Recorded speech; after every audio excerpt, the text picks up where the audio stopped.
पेठ येथे उलगुलान मोर्चा तयारीला उत्स्फूर्त प्रतिसाद।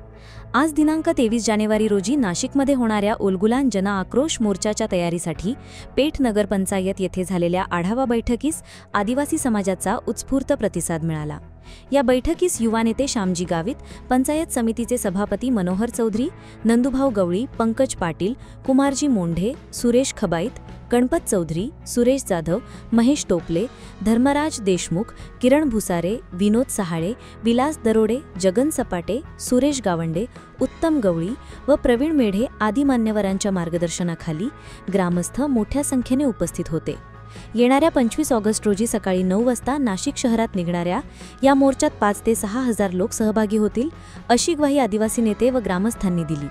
या मोर्चातून शासकीय आश्रमशाळांतील 1791 पदांची बाह्यस्रोत भरती रद्द करणे, रोजंदारी कर्मचाऱ्यांना तात्काळ रुजू करणे, सेंट्रल किचन योजना बंद करणे, विद्यार्थ्यांना आवश्यक शैक्षणिक सुविधा उपलब्ध करून देणे, रखडलेली पेसा पदभरती सुरू करणे, वनाधिकार कायद्याची प्रभावी अंमलबजावणी करणे आणि शबरी आवास निधीचे वाटप या महत्त्वाच्या मागण्या शासनापुढे जोरदारपणे मांडल्या जाणार आहेत। मोर्चाची सुरुवात तपोवन मैदानातून होऊन विविध मार्गांवरून जात आदिवासी विकास भवन येथे समारोप करण्यात येणार आहे।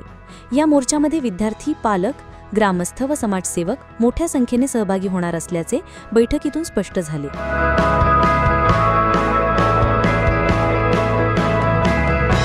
पेठ प्रतिनिधी मीनानाथ देशमुख।